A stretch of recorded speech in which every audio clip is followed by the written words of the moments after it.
Hello दोस्तों, आप सभी का स्वागत है आपके अपने चैनल एग्जाम शहर में। आज हम फिर हाजिर हुए हैं एक नए टॉपिक के साथ जो हिंदी व्याकरण का है। हिंदी व्याकरण में आप संज्ञा, सर्वनाम और विराम चिन्ह पढ़ चुके हैं। इसके बाद आज हम पढ़ेंगे कारक।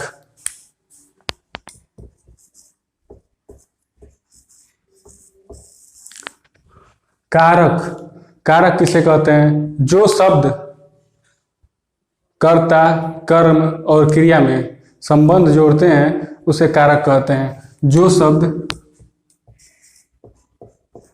शब्द कर्ता, कर्म, क्रिया, जो शब्द कर्ता, कर्म, क्रिया में से संबंध जोड़ते हैं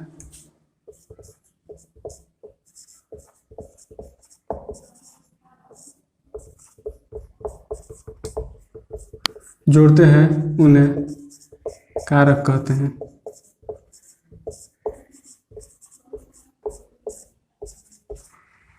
तो कारक जो शब्द कर्ता, क्रिया, कर्म में संबंध जोड़ते हैं उन्हें कारक कहते हैं। जैसे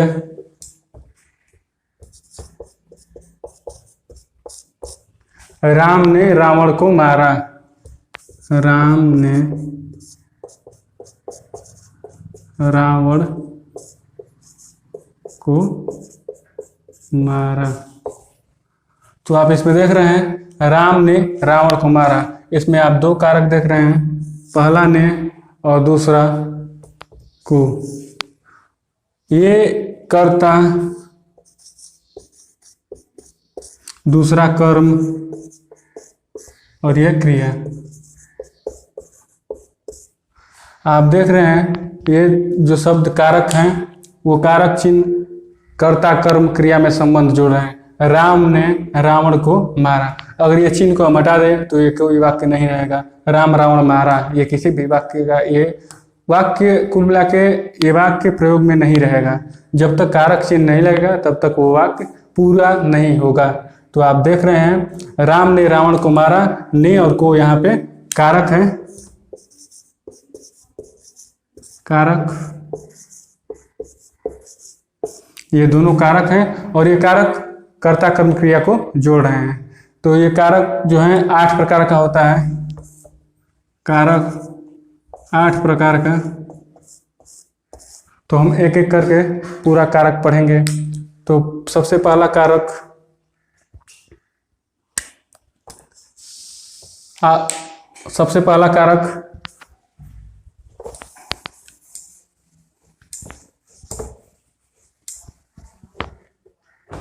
सबसे पहला कारक कर्ता कारक। कर्ता कारक। दूसरा कर्म कारक। तीसरा करण कारक।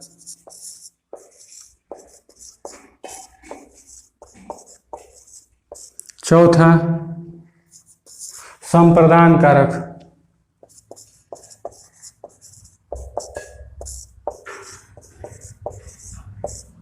पांचवा अपदान कारक।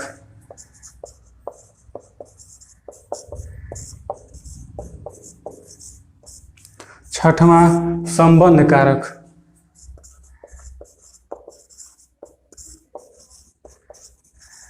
सातवां अधिकरण कारक।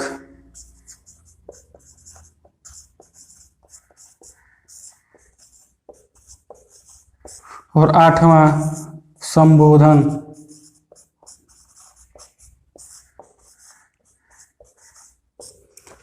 तो यहाँ आप 8 कारक देख रहे हैं। कर्ता कारक, कर्म कारक, करण कारक, संप्रदान कारक, अपदान कारक, संबंध, अधिकरण और संबोधन। ये हो गया कारक। और यहाँ पे हम देखते हैं कारक चिन्ह की कौन सा कारक का कौन सा चिन्ह है, क्या चिन्ह है। कारक चिन्ह। तो सबसे पहला कारक हमारा है कर्ता कारक। तो कर्ता का चिन्ह है कर्ता ने। दूसरा कर्म, कर्ता ने कर्म को, याद करेंगे आप। उसके बाद करण, करण का होता है से के द्वारा। अगला है संप्रदान कारक को के लिए, जो कारक चिन्ह है वो है। उसके बाद अपादान कारक से अलगाव। अगला है संबंध कारक। संबंध कारक का कारक चिन्ह है का, के, की, उसके बाद ना, ने, नी। उसके बाद अधिकरण। अधिकरण कारक का कारक चिन्ह है में, पर, ऊपर। और संबोधन चिन्ह का, संबोधन चिन्ह हर जगह एक ही प्रयोग होता है, एक ही प्रयोग इसका रहता है। कहीं भी संबोधन चिन्ह एक ही तरह का होता है, हे, अरे, अबे, ओ। तो आप देख रहे हैं इसका जो उदाहरण है वो लिख देते हैं। राम ने रावण को मारा। दोनों कारक हैं। उसके बाद कर्ता, कर्म, क्रिया, कारक।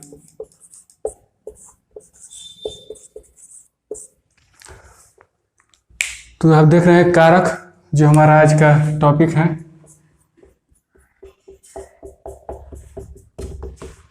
कारक जो शब्द कर्ता कर्म क्रिया में से संबंध जोड़ते हैं उन्हें कारक कहते हैं। जैसे राम ने रावण को मारा। उसके बाद कारक 8 प्रकार के होते हैं, ये आप देख रहे हैं। तो कारक 8 प्रकार, एक तरफ कारक है और एक तरफ कारक चिन्ह की, कौन से कारक में कौन सा चिन्ह प्रयोग होगा। तो कर्ता ने कर्म को करण से के द्वारा अपसंप्रदान को के लिए अपदान कारक से अलगाव, संबंध कारक का के की, नाने नी, रा रे री, और अधिकरण कारक में, पर, ऊपर, और संबोधन कारक हे, अरे, अबे, हो। ये सब हो गया। अब आइए एक एक करके हम एक एक कारक के बारे में विधिवत जानकारी लेते चलते हैं। तो सबसे पहले हमारा कारक है कर्ता कारक। तो कर्ता कारक को हम पढ़ेंगे उदाहरण सहित।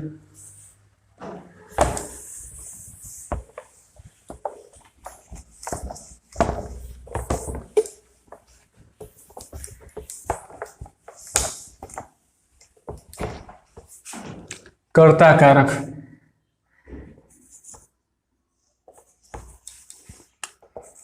कर्ता कारक जिसका चिन्ह होता है ने।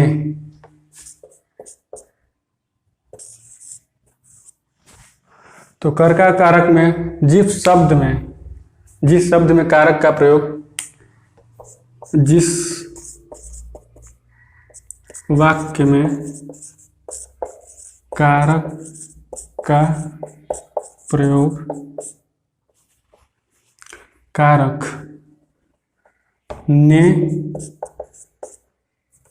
का प्रयोग प्रत्यक्ष या अप्रत्यक्ष रूप से हुआ हो, उसे कर्ता कारक कहते हैं।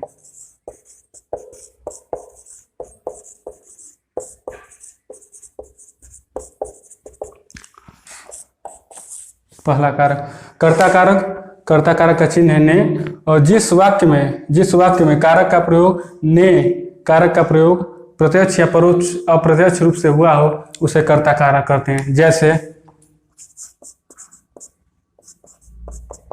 राम ने रोटी खाई। तो यहां पे प्रत्यक्ष हो गया,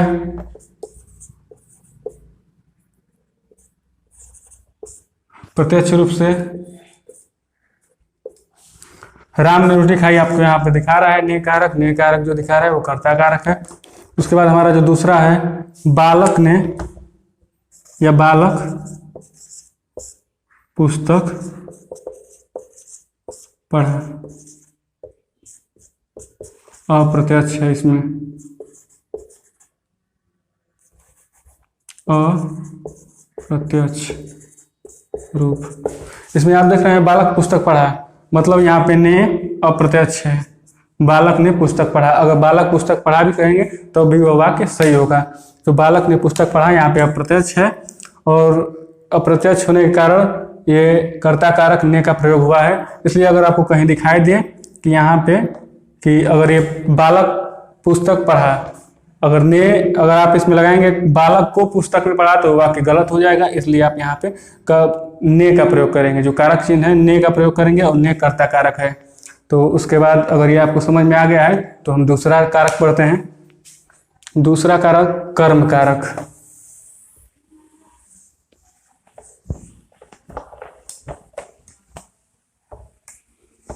दूसरा कारक जो हमारा है कर्म कारक। कर्म कारक, कर्म कारक का चिन्ह है कर्ता ने कर्म को, कर्ता ने कर्म को जिस वाक्य में कर्म कारक को का प्रयोग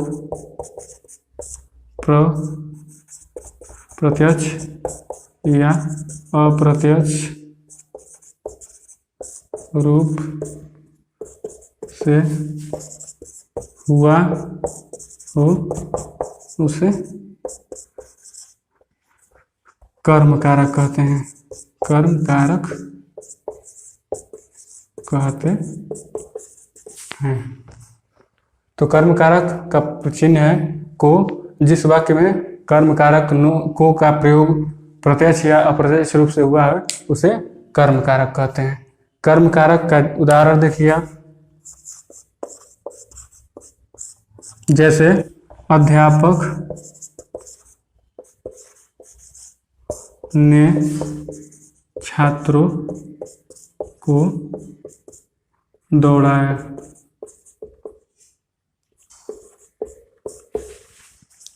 यहाँ पे आप देख रहे हैं को जो कर्म कारक है। उसके बाद अप्रत्यक्ष रूप से देख लेते हैं, ये प्रत्यक्ष रूप से है। उसके बाद उसने रोटी खाई, ये हो गया अप्रत्यक्ष रूप से। अप्रत्यक्ष रूप से कारक का प्रयोग। उसने रोटी खाई, ये जो है अप्रत्यक्ष रूप से कारक है, और ये उस अध्यापक ने छात्रों को दौड़ाया प्रत्यक्ष रूप से कारक है। आइए हम अपना अगला कारक देखते हैं। तीसरा कारक करण कारक। तीसरा हमारा कारक है करण कारक। करण कारक तीसरा करण कारक। करण कारक का जो कारक चिन्ह है से के द्वारा। इसका उदाहरण देखिए आप। वो हर प्रकार से रहेगा, प्रत्यक्ष या अप्रत्यक्ष रूप से लगा रहे तो उसको ज्यादा याद नहीं करना है, बस आपको याद करना है से के द्वारा। तो इसका उदाहरण हम देखते हैं। सीता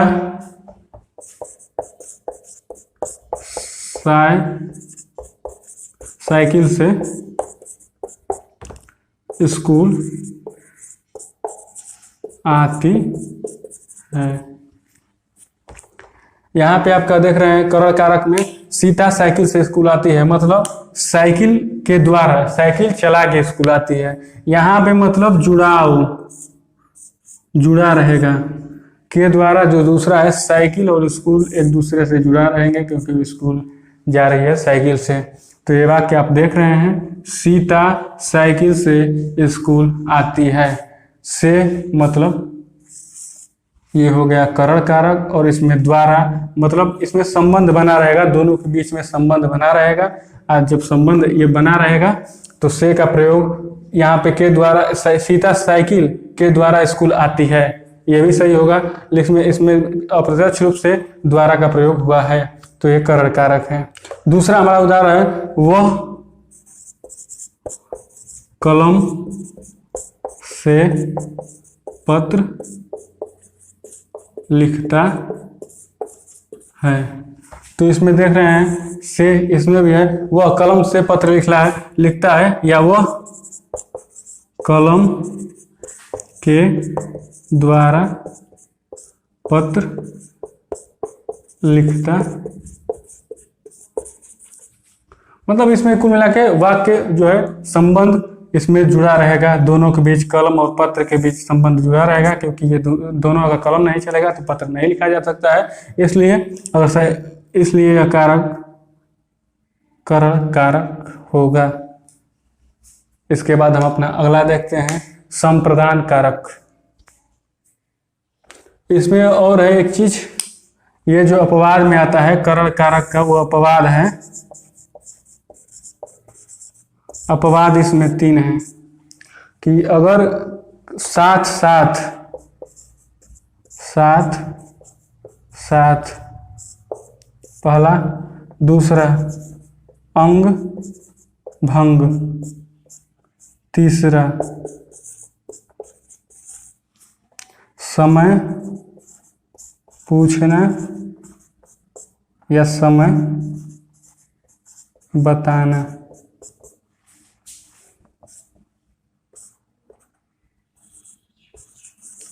ये इसमें अपवाद है कि अगर ये शब्द का भी प्रयोग रहेगा कहीं कहीं पे तो ये भी करण कारक में होगा। इसका उदाहरण हम देख लेते हैं, साथ साथ रोहन रोहन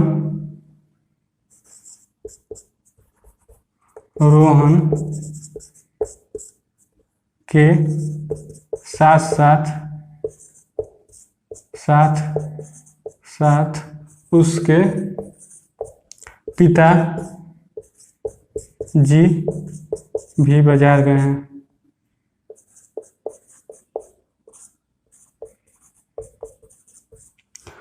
अगर साथ साथ का कहीं भी वाक्य में प्रयोग हुआ हो तो ये करण कारक में होगा, और ये अपवाद में आता है लेकिन ये करण कारक में होगा। अगर साथ साथ कहीं भी प्रयोग हुआ है तो वो करण कारक होगा। आप के पे नहीं जाएंगे, ये साथ साथ देखेंगे। उसके बाद दूसरा है अंग भंग। अंग भंग में अगर दिया रहेगा राम एक आंख से अंधा है। अगर अंग भंग मतलब किसी भी शरीर का कोई भी अंग अगर डैमेज है तो अंग भंग में भी करण कारक का प्रयोग होगा। जिस तरह से राम एक आंख से अंधा है तो इसमें करण कारक होगा। उसके बाद समय पूछना, क्या टाइम, समय क्या हुआ है, क्या हुआ है, या आज 8 बजे पार्टी है। अगर इस तरह का वाक्य रहेगा, समय पूछना, समय बताना, या अंग भंग, या साथ साथ, अगर ये सब अपवाद हैं, लेकिन अगर ये कहीं भी आपको पूछेगा कि रोहन के उस साथ साथ उसके पिताजी बाजार गए, अगर साथ साथ का प्रयोग हुआ है और पूछेगा कि कौन सा कारक है तो आप तुरंत कराकार लगाएंगे। या राम एक आंख से अंधा है, या अगर कहीं भी शरीर के किसी भी पार्ट में अंग भंग रहेगा तो आप करण कारक का प्रयोग करेंगे। या समय पूछना या समय बताना भी, ये भी करण कारक में आएगा। इसके बाद आइए हम अगला देखते हैं, संप्रदान कारक। संप्रदान कारक हमारा है चौथा कारक, संप्रदान कारक।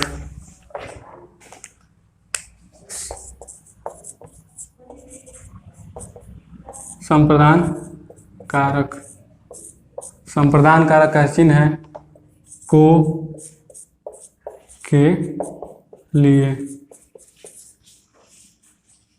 संप्रदान कारक का चिन्ह है को के लिए।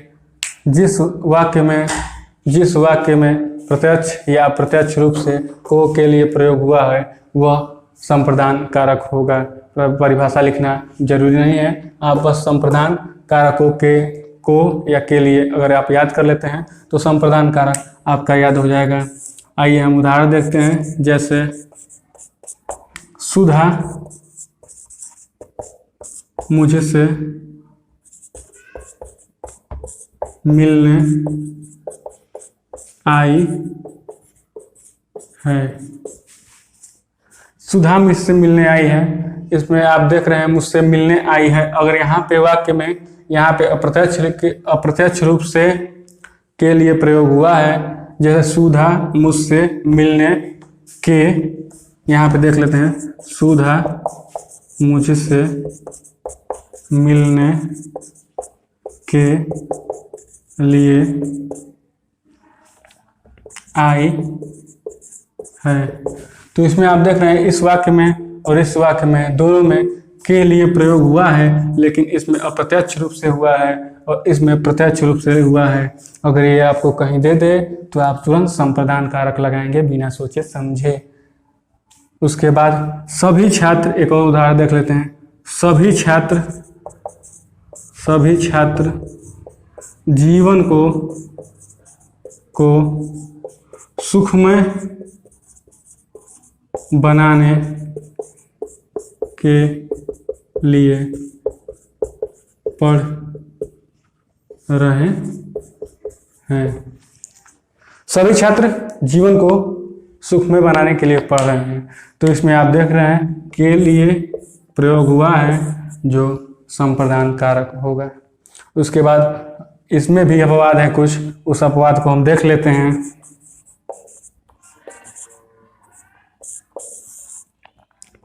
इसमें है कोई वस्तु हमेशा के लिए दे दी जाए। कोई वस्तु हमेशा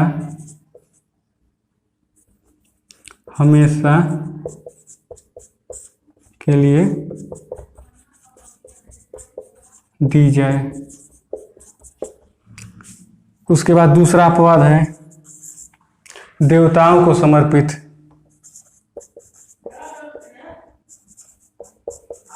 देवताओं को समर्पित। तीसरा है नमस्कार या प्रणाम।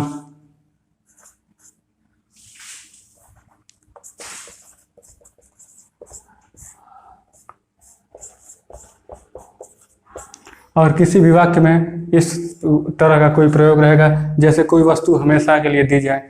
इसका उदाहरण है राजा ब्राह्मणों को दान देता है। राजा ब्राह्मणों को दान देता है। इसमें आप देख रहे हैं कोई वस्तु हमेशा के लिए दी जाए, ये हमेशा के लिए दी जाने वाली है। राजा ब्राह्मणों को दान देता है, अगर दान वो दे दिया तो फिर वो वापस नहीं लेगा। दूसरा देवताओं के लिए समर्पित, इसका उदाहरण है देवताओं के लिए समर्पित। यह हवन सामग्री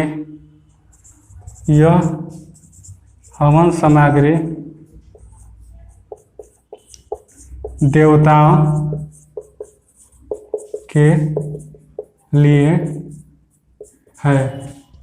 इसमें आप देख रहे हैं देवताओं को समर्पित, यह हवन सामग्री देवताओं के लिए समर्पित है। यह एक और उदाहरण है कटप्पा का पूरा जीवन कात्कीय वंश के लिए समर्पित था।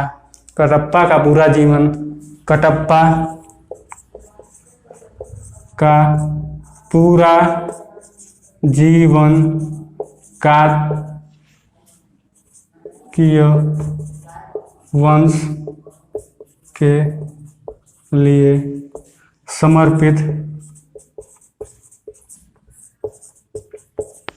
इसमें आप देख रहे हैं ये देवताओं के लिए समर्पित, मतलब कोई अपना हमेशा के लिए समर्पित कर दे आप देवताओं। कटप्पा का पूरा जीवन, कटप्पा जो बाहुबली में था उसका पूरा जीवन कात्कीय वंश के लिए था। उसके बाद वहीं पे वो अपना प्राण त्याग दिया। और दूसरा नमस्कार या प्रणाम, अगर आप नमस्कार करते हैं या प्रणाम करते हैं, गुरु जी को मेरा प्रणाम, गुरु जी को मेरा प्रणाम है। अगर इस तरह का कोई भी वाक्य रहेगा, अगर इस तरह का कोई भी वाक्य रहेगा, कोई वस्तु हमेशा के लिए दी जाए, या देवताओं को समर्पित, या नमस्कार प्रणाम, अगर इस तरह का कोई भी वाक्य इसमें आ जाएगा तो ये भी संप्रदान कारक में आएगा। जैसे राजा हमेशा दान देता है ब्राह्मणों को, तो दान देता है हमेशा के लिए, तो हमेशा के लिए। उसके बाद देवताओं को समर्पित, यह हवन सामग्री देवताओं के लिए समर्पित है, मतलब देवताओं को दे दिया जाएगा, वो भी वापस नहीं लिया जा सकता है। उसके बाद कटप्पा का पूरा जीवन काकतीय वंश के लिए समर्पित था। उसके बाद अगला है नमस्कार या प्रणाम, अगर नमस्कार या प्रणाम करते हैं तो वो भी संप्रदान कारक होगा। इसके बाद अगला हम देखते हैं अपदान कारक, पांचवा अपदान कारक।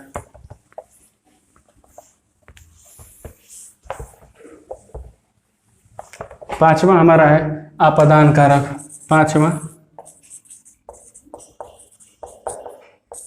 कारक। इसमें है से अलगाव,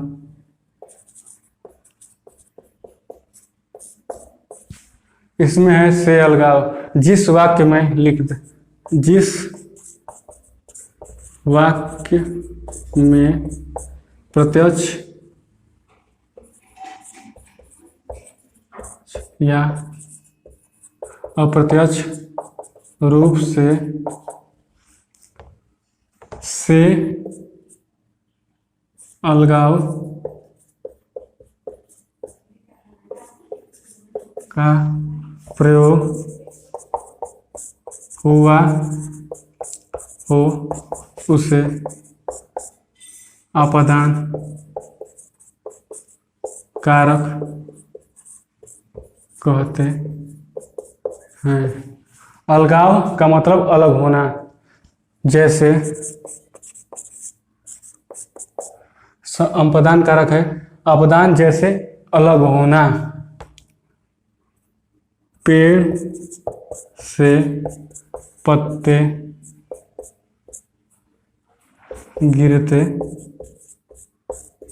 हैं। आप देख रहे हैं पेड़ से पत्ते गिरते हैं, मतलब पेड़ से पत्ते गिर के पेड़ से अलग होते हैं। अगर ये जहाँ भी कोई वस्तु या व्यक्ति किसी भी प्रकार से अलग हो दूरी बनाए, एक था से के द्वारा, कर कारक था से के द्वारा, मतलब उसमें जुड़ना था और इसमें हटना था। इससे आप जुड़ेंगे, कर कारक में आप जुड़ते थे और इसमें आप अलग होंगे। पेड़ से पत्ते जो गिर के अलग हो रहे हैं, तो अगर कहीं भी कोई भी वाक्य अलग हो, किसी भी रूप से अलग अगर हो रहा हो, समझ में आ रहा हो आपको कि पेड़ से पत्ते गिर के जिस तरह से अलग हो रहे हैं, तो अपदान कारक होगा। अगला उदाहरण है गंगा हिमालय से निकलती है। गंगा हिमालय से निकलती है। गंगा जो है वो हिमालय से, ये हिमालय है और यहाँ से निकल के अलग होती है, तो गंगा हिमालय से निकलती है। इसमें भी अलग होने की बात कही जा रही है। तो और तीसरा है वह गांव से पढ़ने आती है। वह गांव से पढ़ने आती है। वह गांव से पढ़ने आती है, इसमें भी वह गांव छोड़ के दूसरे गांव में या शहर में पढ़ने जाती है। तो अगर इस प्रकार का रहेगा तो ये अपदान कारक होगा। इसमें भी कुछ अपवाद हैं। इसमें किसी व्यक्ति या वस्तु की तुलना की जाए, किसी व्यक्ति, वस्तु या व्यक्ति की तुलना की जाए। इस वाक्य में किसी व्यक्ति या वस्तु से तुलना की जाए, जैसे इसका उदाहरण, जैसे सीता राम से भी अधिक सुंदर है। सीता राम से भी अधिक सुंदर है। या दूसरा उदाहरण, श्याम, श्याम राम से भी अधिक सुंदर है या प्यारा है। किसी व्यक्ति की तुलना की जाए किसी वस्तु या व्यक्ति से तो वो भी अपदान कारक होगा। इसके बाद आइए हम अगला देखते हैं अपना अपदान के बाद संबंध कारक। संबंध कारक, संबंध कारक हम देखते हैं जिस वाक्य संबंध कारक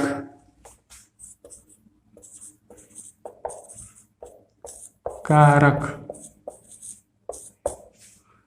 छठवां है संबंध कारक। संबंध कारक का, के, की, ना, ने, नी। संबंध कारक का, के, की, ना, ने, नी, रा, रे, री जिस वाक्य से प्रत्यक्ष या प्रत्यक्ष रूप से का, के, की, ना, ने, नी और रा, रे, री किसी व्यक्ति का संबंध जुड़ता है, जैसे वह मेरे मामा हैं, वह मेरे मामा है या वह मेरी बहन है, इस तरह का संबंध जुड़े तो वह संबंध कारक होगा। जैसे राजा दशरथ के 4 पुत्र थे। इसमें संबंध जुड़ा है कि राजा दशरथ के 4 पुत्र थे। या दूसरा, मोहिनी की बड़ी बहन स्कूल गई है। इसमें भी संबंध आ रहा है कि जो मोहिनी की बड़ी बहन है वो स्कूल गई है और मोहिनी घर पे है। और इसका भी एक अपवाद है, इसका भी एक अपवाद है, कोई वस्तु हमेशा के लिए न दी जाए। कोई वस्तु हमेशा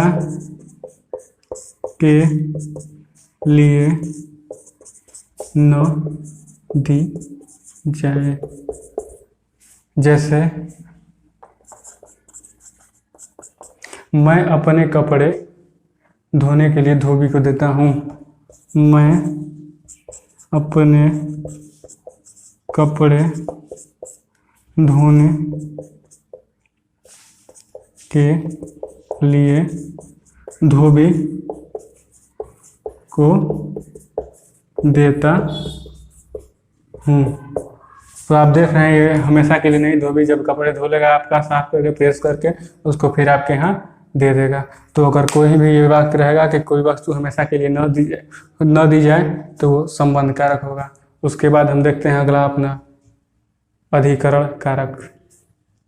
हमारा 7वां है अधिकरण कारक। अधिकरण कारक जो है, अधिकरण कारक, अधिकरण 7वां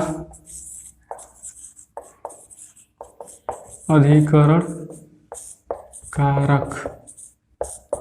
में, पर, ऊपर, कारक चिन्ह है में, पर, ऊपर। जिस वाक्य में पर, ऊपर का प्रयोग प्रत्यक्ष या अप्रत्यक्ष रूप से हुआ हो वह अधिकरण कारक होगा। जैसे छात्र कमरे में बैठे हैं। मीरा चारपाई पर बैठी है। तो इसमें पर और में जो दोनों हैं अधिकरण है, अधिकरण कारक का प्रयोग हुआ है। उसके बाद अगला हम देखते हैं और अंतिम हमारा है संबोधन कारक। संबोधन कारक हे, अबे, हरे इस तरह का कारक चिन्ह है उसका। संबोधन कारक। 8वां और अंतिम हमारा है संबोधन कारक। संबोधन कारक का जो कारक चिन्ह है अरे, हे, अबे। उदाहरण जैसे संबोधन कारक अरे, हे, अबे, इस तरह का अगर कारक चिन्ह प्रयोग हुआ हो तो वो संबोधन कारक होगा। जैसे अबे वह कहाँ है, अबे वह कहाँ है। हे, तुम क्या कर रहे हो।